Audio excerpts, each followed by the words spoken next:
Ang Pilipinas ay isang bansang kopyang-kopya. Ang ganitong palihim na haka-haka ay matagal nang kumakalat sa mundo. Ngunit ito'y lubusang binago ng isang mapanganib na pagsusuri mula sa isang iskolar ng Unibersidad ng Cambridge. Ang tunay na puwersang nagpaunlad sa buong Asya ay nakatago sa araw-araw na buhay na inaakala nating karaniwan, isang nakakagulat na potensyal na hindi pa lubos na naiintindihan maging ng mga Pilipino. Bakit ang isang maliit na kapuluan, na walang likas na yaman at napapalibutan ng malalaking bansa sa kontinente, ay hindi kailanman nalunok sa loob ng libu-libong taon ng kasaysayan, bagkus ay patuloy na nangunguna sa mundo?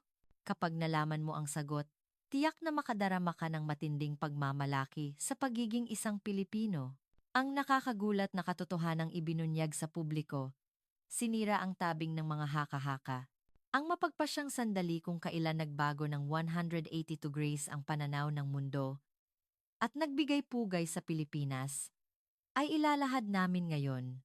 Ang nakakamanghang pagsusuri sa pagkilos ng mga Pilipino at ang katotohanan sa likod nito na ikinagulat ng mga bansa sa mundo at ikinanginig ng buong Europa ay naibunyag na. Nakakamangha na ang mga karatig bansa ay may malalaking teritoryo at populasyon.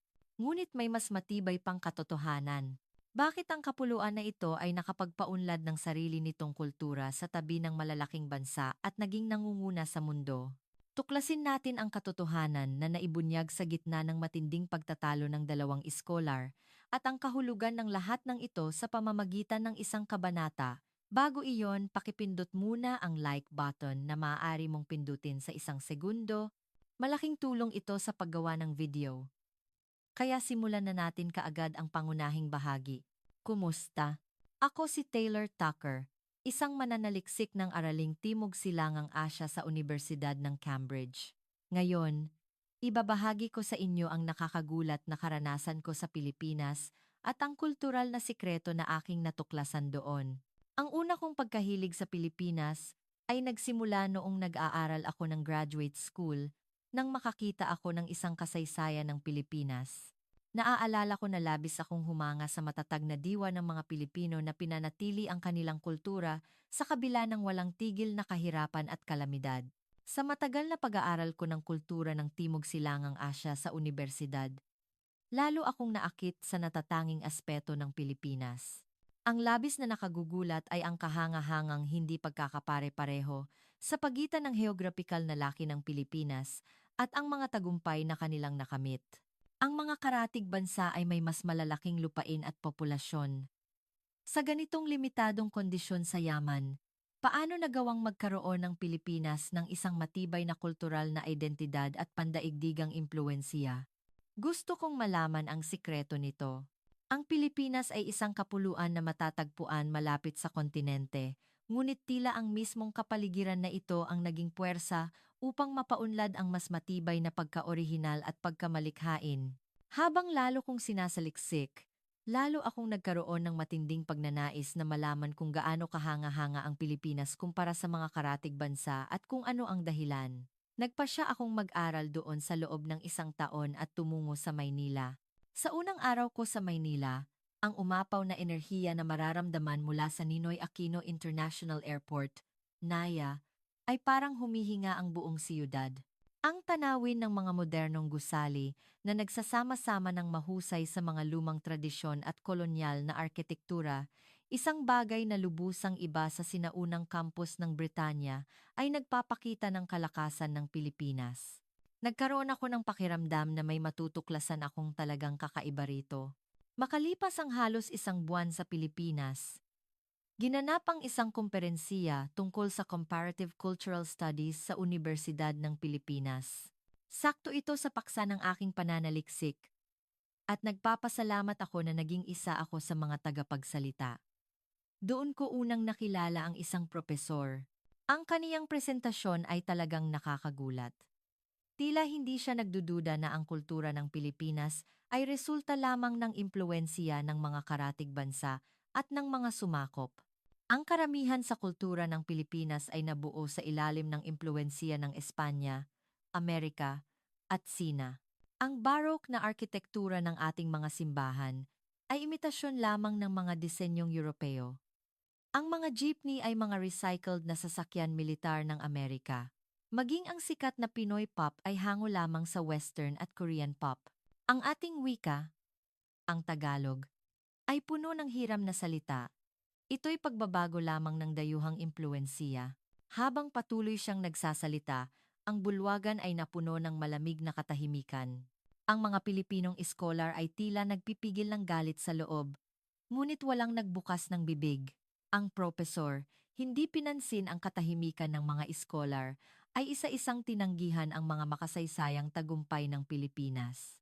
Ang ating mga pambansang obra, gaya ng Spoliarium ni Juan Luna, ay gumamit lang ng mga teknik ng kanluran. Ang ating economic development ay bunga lamang ng mga modelong kanluranin. Ang BPO industry ay batay lamang sa outsourcing ng mga Amerikano. Habang nagpapatuloy ang kaniyang mga salita, nag-umpisa akong makaramdam ng emosyon na hindi ko mapigilan at ipinangako ko sa sarili ko na hinding-hindi ako sasang-ayon sa kaniya. Ngunit sa sandaling iyon, pinakalma ko ang aking sarili at naghintay na matapos ang presentasyon. Sa oras ng tanong at sagot, ito ay isang tensyonadong sandali. Ngunit agad akong nagtaas ng nanginginig na kamay. Propesor, malinaw na ang kultura ng Pilipinas ay naimpluwensiyahan ng mga karatig bansa. Ngunit hindi ba masyadong makitid na pananaw na ituring itong simpleng imitasyon lamang? Ang kultura ay laging nagkakaroon ng interaksyon. At ang Pilipinas ay nagbago at nagpaunlad ng impluwensiyang iyon sa isang natatanging paraan. Lalo na, paano nagawang panatilihin ang isang matibay na kultural na identidad sa loob ng isang limitadong kapuluan. Ang kaniyang tugon ay, gaya ng inaasahan, nakakadismaya. Nabasa ko ang papel ni Professor Tucker, ngunit pinapalaki ninyo ang pagka-orihinal ng kultura ng Pilipinas. Sa mga salitang iyon, muling napuno ng tensiyon ang bulwagan, at sinubukan kong maging kalmado. Ngunit sa loob ko ay umuusok ang galit sa kaniyang pananaw. Sa sandaling iyon, mas lalong tumibay ang aking desisyon. Kailangan kong patunayan sa akademya ang pagka-orihinal ng kultura ng Pilipinas na kaniyang tinanggihan. At ang pagtutuwid sa ganitong uri ng makitid na pananaw ay kailangang maging pangunahing layunin ng aking pananaliksik. Mula noon, nagsimula ang aking formal na paghahanap ng kultura sa Pilipinas. Habang lalo akong naghuhukay, lalo akong naging interesado sa misteryo kung paano napalago ng Pilipinas ang isang natatangi at matibay na kultura sa tabi ng mga superpower. Upang patunayan ang pagka-orihinal ng kultura ng Pilipinas, una kong tiningnan ang diwa ng paglikha at tradisyonal na teknolohiya. Ang pagtanggi ng propesor sa pagka-orihinal ng kultura ng Pilipinas sa komperensiya ang nagpasiklab sa aking puso, at gusto kong gamitin ang mga makasaysayang ebidensiya upang pabulaanan ang kaniyang makitid na pananaw. Ang pagkamalikhain at ang sining ng pagbabago na nakikita sa mga jeepney ay may kahangahangang kalinangan at pagkakagawa na mas mahusay kaysa sa kahit saan sa mundo noong panahong iyon. Ang teknolohiyang ito, na nagpapatuloy sa loob ng mga dekada, ay lumampas sa simpleng paggawa ng sasakyan at umabot sa antas ng sining kung saan naghalo ang diwa at teknolohiya, habang lalo kong sinasaliksik kung paano umunlad ang ganitong uri ng teknolohiya sa Pilipinas, nakita ko ang kalinangan at makabagong pag-iisip ng mga Pilipino. Ang partikular na dapat bigyang pansin ay ang katotohanan na ang teknolohiyang ito ay hindi lamang isang nakahiwalay na imbensyon, kundi ang bunga ng natatanging pag-iisip ng mga Pilipino at ng diwa ng maparaan na naghahangad ng sukdulang pagkakumpleto. Bukod pa rito, masasabing ang teknikal na kalinangan at diwa ng pagbabago ay humantong sa pandaigdigang pamumuno ng modernong Pilipinas sa mga larangan ng BPO, disenyo, at OFW na skilled labor. Tila nagsimula rito ang anyo ng Pilipinas na hindi nagpahuli sa teknolohikal na pagbabago, bagamat mas maliit ang teritoryo kaysa sa mga kalapit bansa. Kasunod ng teknolohiya, sinuri ko ang sining at estetika ng Pilipinas, lalo na ang sining ng mga katutubo at ang earthquake baroque na arkitektura ng mga simbahang kolonyal.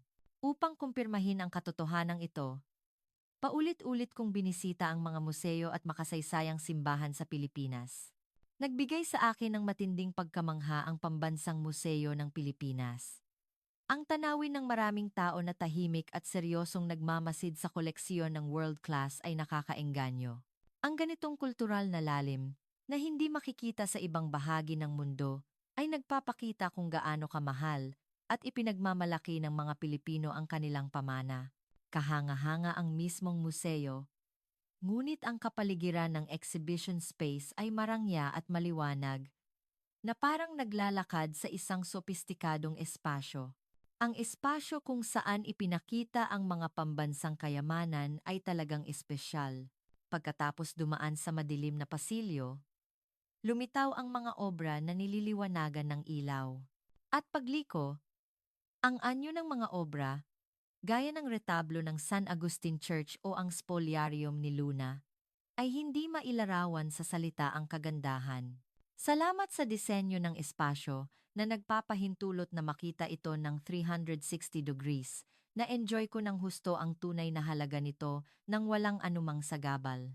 Bukod pa rito, ang mga sinaunang bagay tulad ng manunggul jar o ang mga kasuotang pina at abaka ay mga obra maestra na hindi nagpapahuli kumpara sa mga gawa ng anumang kultura sa mundo noong panahong iyon sa kalinangan at sining.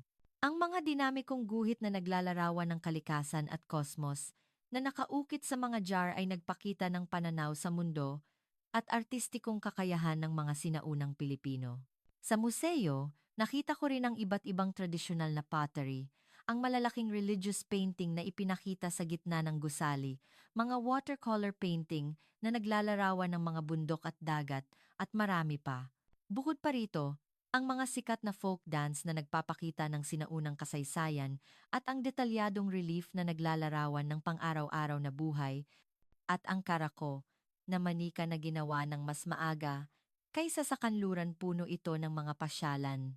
Ang komplikadong teknolohiya ng karako na manika ay sinasabing naging batayan ng modernong industriya ng robotika sa Pilipinas.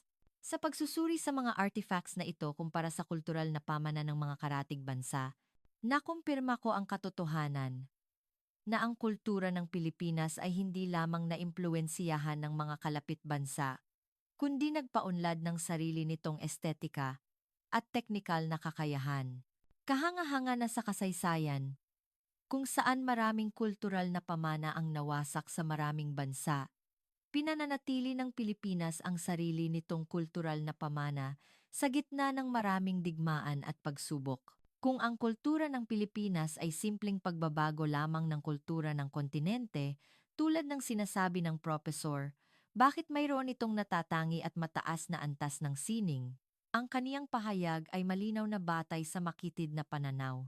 Sa katunayan, kung titingnan natin ng mas malalim, mayaman din ang ebidensiya na ang kultura ng Pilipinas ang nagbigay impluwensiya sa mundo, tulad ng Filipiniana, na nagbigay ng malaking impluwensiya sa disenyong pangkanluran. Sa pamamagitan ng ganitong karanasan, oras na para ituon ko ang aking pansin sa isa pang natatanging aspeto ng kultura ng Pilipinas, ang sistema ng wika. Ang code-switching Taglish, Enggalog, at ang paggamit ng Filipino ay ang pinakamalinaw na patunay ng pagka-orihinal ng kultura ng Pilipinas. Noong panahong iyon, ang propesor ay nagpahayag na ang wika ng Pilipinas ay simpleng imitasyon lamang ng mga dayuhang salita, na nagpasigla sa aking pag-usisa at nagpasya akong alamin pa ang tungkol dito. Upang makakuha ng tumpak na impormasyon, personal kong binisita ang mga espesyal na museo at archives. Doon, detalyadong ipinaliwanag ng curator ang kasaysayan at prinsipyo ng Filipino, at nagkaroon ako ng ganap na bagong pananaw. Ang pinagsamang paggamit ng mga katutubong salita at hiram na salita mula sa Ingles o Espanyol ay epektibong nagpapakita ng impormasyon ng teksto, na nagsisilbing isang malaking lakas sa mabilis na pagbabasa at pagproseso ng impormasyon. Nalaman ko rin ang katotohanan na ang mga pandaigdigang kumpanya tulad ng Google at Microsoft, nakakamangha na ang isang sistema ng wika na nabuo sa loob ng maraming siglo ay naglalaro ng napakahalagang papel sa cutting-edge technology ng ika-21 siglo. Isa pang nakakagulat na bagay ang nalaman ko, habang sinasaliksik ang pandaigdigang impluwensiya ng Filipino. Nabalitaan ko na maraming salitang Filipino ang bagong inirehistro sa Oxford English Dictionary. Kabilang dito ang mga salitang buundoks, sari-sari store, balikbayan, at utang na loob. Ang katotohanan na maraming salitang Filipino ang nairehistro sa awtoridad na diksyonaryo ng Britanya ay malinaw na patunay ng pandaigdigang impluwensiya ng kultura ng Pilipinas. Lalo na, ang konsepto ng pakikisama ay tinutukoy bilang isang salita na sumisimbolo sa estetika at kolektibong kultura ng Pilipinas na lumalampas sa simpleng kahulugan ng pakikipag-ugnayan. Habang lumalalim ang aking interes sa Filipino, naging interesado rin ako sa mga dayalekto ng Pilipinas. Ang isang propesor mula sa Cebu, sa tuwing nagsasalita siya ng kaniyang dayalekto, ay may ritmo na parang kumakanta, na talagang kamangha-mangha. Ipinaliwanag niya na ang iba't ibang dayalekto ng Pilipinas ay nagpapakita ng kasaysayan at kultural na katangian ng bawat rehiyon. At sa pamamagitan nito, mas lalo kong naunawaan ang pagkakaiba-iba at kayamanan ng Filipino. Upang mas lalong maunawaan ang kagandahan at kahusayan ng wika, sinaliksik ko ang mga klasikong panitikan at lubos akong naantig sa Florante at Laura at mga akda ni Jose Rizal. Nakakaengganyo na ang mga kababaihan ng noong panahon ay gumagamit ng sariling salita upang maipahayag ng husto ang emosyon. Ito ay isang napakaunlad na pangyayaring kultural. Kumpara sa pandaigdigang pananaw noong panahong iyon kung saan ang pagsusulat ay ginagamit lamang para sa talaan ng piling privileged class. Habang sinisuri ang impluensya ng wika sa pag-unlad ng bansa, nakarating ako sa konklusyon na napakalaki ng impluensya nito sa mataas na literacy rate, edukasyon at modernong tagumpay. Dahil sa pagkalat ng pagbasa at pagsulat, nakamit ng Pilipinas ang modernisasyon sa maikling panahon, na naging batayan ng pag-unlad ng ekonomiya at pagpapalakas ng kultural na kompetisyon. Bukod pa rito, ang Filipino ay lumampas sa simpleng kasangkapan ng komunikasyon at naging pinagmulan ng identidad at pagmamalaki ng mga Pilipino. Ang sistema ng malayang paggamit ng mga ideograph tulad ng mga salitang Espanyol, Ingles, at mga phonetic character katutubong Filipino ay natatangi kumpara sa anumang iba pang sistema ng wika. Ang sandali na nalaman ko ito ay malinaw na ebidensiya kung gaano kasira ang pananaw na ang kultura ng Pilipinas ay simpleng imitasyon lamang ng mga karatig bansa, tulad ng inaangkin ng propesor. Batay sa mga resulta ng pananaliksik na ito, gumawa ako ng draft ng isang akademikong papel na pinamagatang Filipino, isang sistema ng wika na umaalingaw-ngaw sa digital age. Sa pamamagitan ng aking pananaliksik sa Pilipinas, mas lalo kong naunawaan ang matatag na pagsisikap at pagkamalikhain ng mga Pilipino upang mapanatili ang kanilang kultural na identidad. At ngayon, ang aking interes ay lumawak sa makasaysayang pagsubok na naranasan ng Pilipinas at ang impluensya nito sa diwa ng mga Pilipino. Habang sinasaliksik ko ang makasaysayang pagsubok ng Pilipinas, nakaranas ako ng maraming sandali na nagpainit sa aking dibdib. Sa kabila ng maraming desperadong sitwasyon tulad ng mga digmaan, pananakop, at matitinding kalamidad, ang mga Pilipino ay nakapagpaunlad ng sarili nilang natatanging emosyonal na enerhiya. Sa sentro nito ay ang damdamin ng sipag at tiyaga at bayanihan. Nang ipaliwanag ng isang kaibigang Pilipino ang damdaming ito sa akin, parang nagkabit-kabit ang mga piraso ng puzzle sa aking isip. Ang sipag at tiyaga ay tumutukoy sa masusing pagsisikap at tiyaga sa harap ng kahirapan. Ito ay hindi lamang simpleng pagtitiis, kundi ang pagbabago nito sa isang artistikong enerhiya na nakakaakit tuwing nakakakita ako ng mga street vendor na nagbebenta sa ilalim ng matinding sikat ng araw o ang mga OFW na nagtitiis sa malayong bansa. Nakadarama ako ng kilabot sa tahimik ngunit matinding pagpapahayag ng damdamin. Ang kakayahang ito na baguhin ang kalungkutan at kasalatan sa kagandahan ang nagpapakita ng tunay na lalim ng kultura ng Pilipinas. Sa kabilang banda, ang bayanihan at pakikisama ay mga damdamin na hindi ko ganap na maisalin sa Ingles. Ngunit ito ay isang composite na damdamin na sumasaklaw sa lahat ng pagkakaugnay-ugnay ng tao, init, at diwa ng komunidad. Nararamdaman ko ang pakikisama na ito sa tuwing binibigyan ako ng freebie ng mga tindera sa palengke o kapag tinulungan ako ng isang estranghero na naliligaw ako. Ang katatagan ng mga Pilipino ay isa pang uri ng pagkamangha. Bagamat mahirap itong isalin sa diksyonaryo, maaari itong tukuyin bilang isang matatag na diwa at lakas na hindi sumusuko sa anumang sitwasyon. Nakita ko ang katatagan ng mga Pilipino sa tanawin ng mga tao na nagtatrabaho habang nagdadala ng mabibigat na karga sa pier sa umaga. At ang mismong diwa ng tiyaga at kaizen, walang tigil na pagpapabuti ang naging sentro ng aking pananaliksik. Maaaring tila ito'y medyo luma, ngunit sa katunayan, nangangahulugan ito ng determinasyon at tiyaga na hindi sumusuko hanggang sa huli. Ito ang diwa ng mga taong nagtayo ng isang economic powerhouse mula sa abo pagkatapos ng digmaan. At ang mga creator na lumikha ng mga panatiko sa pandaigdigang anime, gaming at pop culture ngayon. Nang bisitahin ko ang shrine sa Bataan, humarap ako sa bakas ng pagdurusa na naranasan ng mga tao noong digmaan at nabigla ako. Habang tinitingnan ang mga nasunog na artifacts, naisip ko na ang katatagan ng mga taong ito na nabuhay hanggang sa huli ng hindi nawawalan ng pag-asa at nakamit ang pagbangon ay nakaukit sa DNA ng mga Pilipino ngayon. Sa pagtingin sa mga datos na ito, nakita ko ang panimulang punto ng himala na kung saan ang isang bansang ganap na nawasak ay lumago upang maging isa sa pinakamalaking ekonomiya sa Asya sa loob lamang ng ilang dekada. Ang katotohanan na ang isang bansa na umaasa sa tulong sa ibang bansa ay nagbago upang maging isang bansa na nagbibigay ng tulong ay mismo ang nagpapatunay ng tiyaga ng mga Pilipino. Isang matandang babae na nakilala ko sa palengke ay nagsabi sa akin, ang dahilan kung bakit kami buhay ngayon ay dahil nagtiis kami na parang nabubuhay lang. Sa gitna ng pagpupumilit na mabuhay, narating namin ito bago namin namalayan. Tila ang kasaysayan at diwa ng Pilipinas ay nakapaloob sa simpleng mga salitang ito.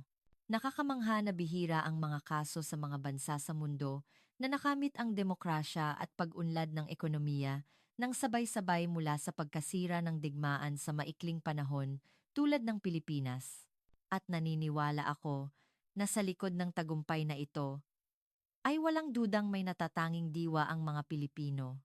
Habang sinasuri ko kung paano nakaapekto ang makasaysayang karanasang ito sa pagbuo ng pambansang karakter ng mga Pilipino, tiningnan ko ang matibay na pagkakaisa, kakayahang harapin ang krisis, at ang future-oriented attitude ng mga Pilipino. Ang katatagan ng mga Pilipino na nagpapanatili at nagpapaunlad ng kanilang kultura sa kabila ng walang tigil na mga kalamidad at krisis ay talagang kahanga-hanga. Ang diwang ito ay buhay pa rin sa modernong kultura ng Pilipinas. Ang walang kompromiso na pagtatrabaho ng mga craftsman, ang determinasyon ng mga direktor ng pelikula na naghahangad ng pagkakumpleto, at ang challenging spirit ng mga technician ng maliliit na negosyo. Lahat ng ito ay modernong pagpapahayag ng diwang iyon. Ngayon, ang aking pananaliksik ay nagpatuloy sa kung paano ang diwang ito ay naisalin sa edukasyon at pag-unlad ng ekonomiya ng modernong Pilipinas. Kailangan ko pang mas malalim na tuklasin kung paano binago ng mga Pilipino ang pag-unlad at pagkamangha na nagpapahanga sa mundo. At sa prosesong iyon, malinaw kong inayos ang tatlong dahilan kung bakit ang Pilipinas ay nararapat na maging pinakamahusay sa mundo. Ang educational zeal ng Pilipinas ay walang dudang top class kumpara sa mga bansa sa mundo.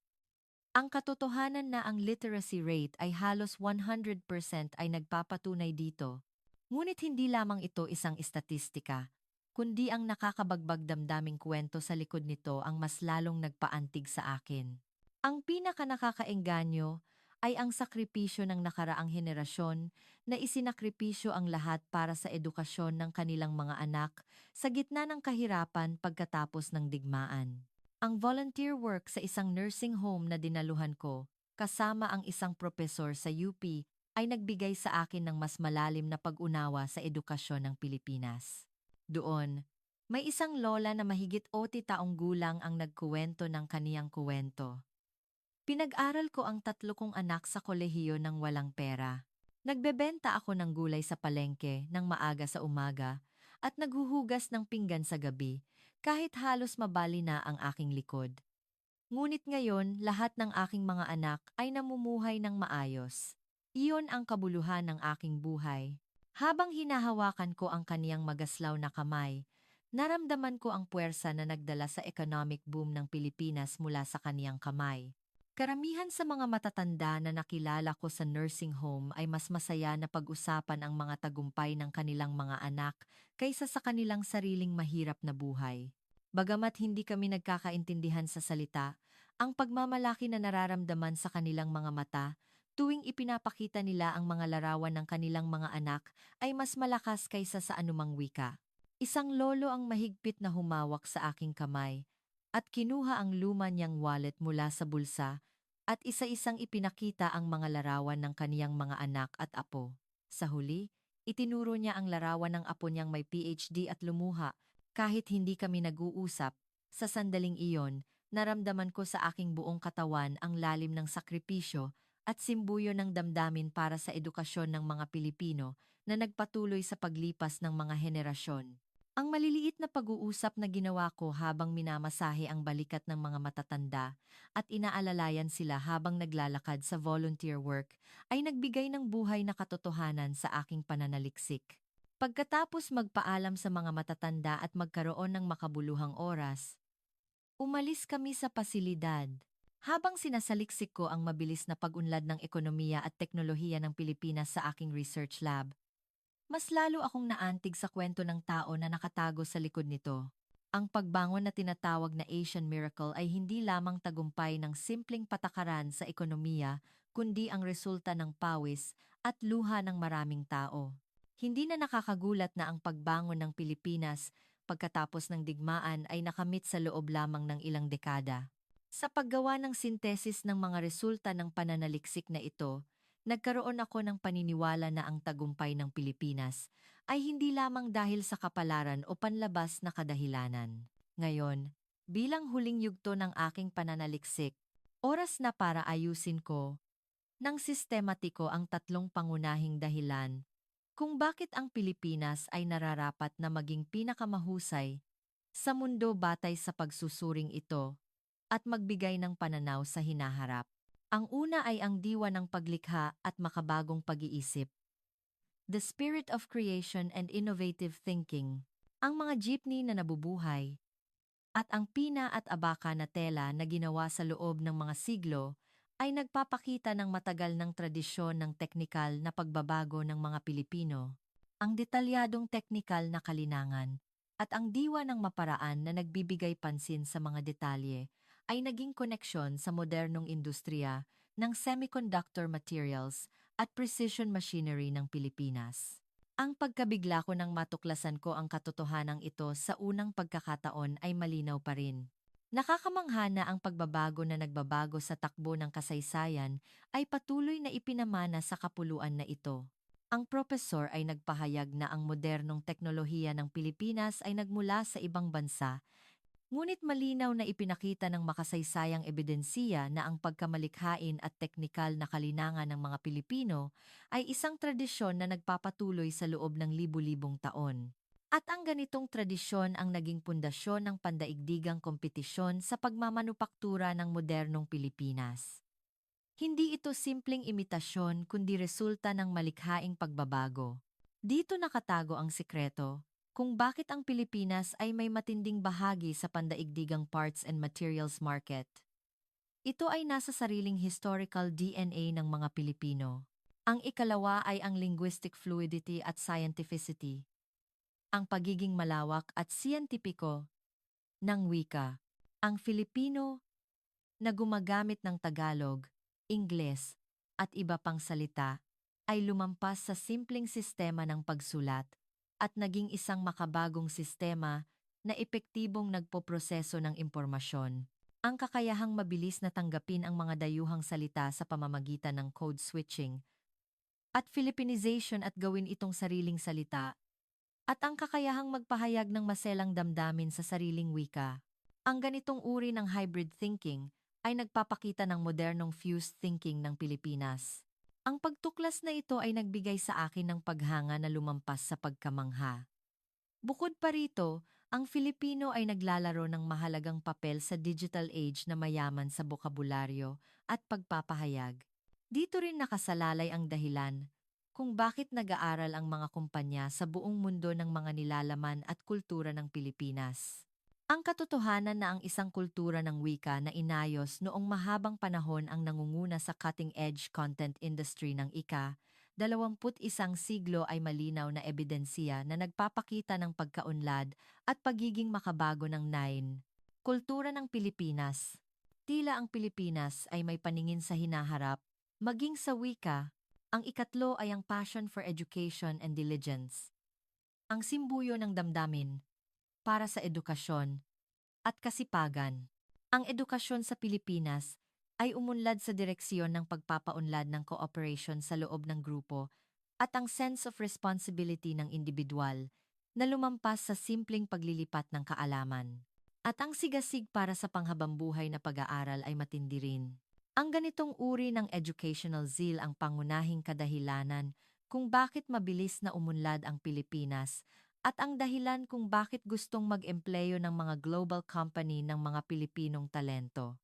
Tila ang lakas ng mga Pilipino ay nagmumula sa walang katapusang pagkauhaw sa pag-aaral na ito.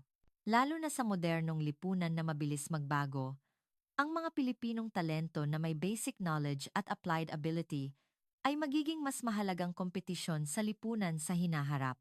Sa pagsusuri sa lakas ng edukasyon ng Pilipinas, naniniwala ako na ang walang tigil na pagsisikap para sa self-development ang magiging puwersa na magpapanatili ng kompetisyon ng Pilipinas sa lipunan sa hinaharap.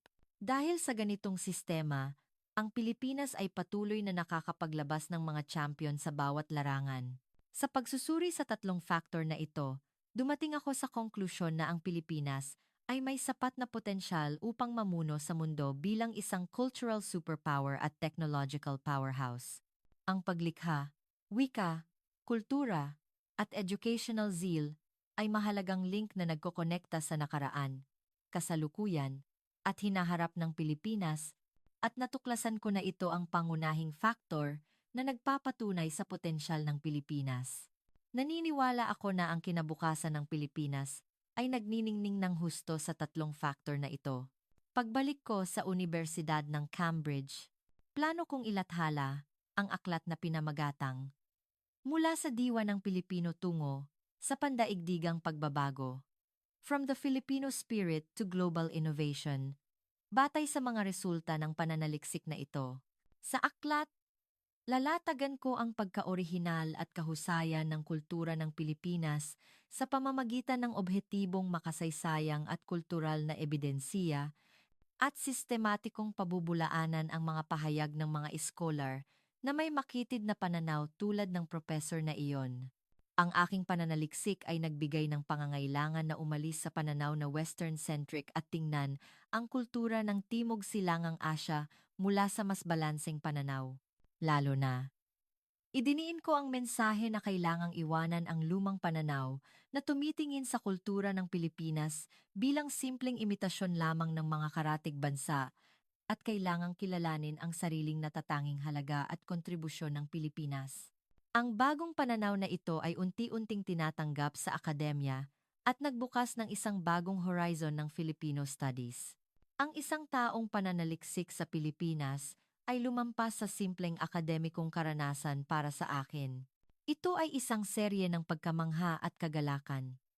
Ang Pilipinas ay nagbigay sa akin ng kultural na shock at inspiration ng sabay-sabay, at ang karanasang ito ay nagbago ng direksyon ng aking buhay.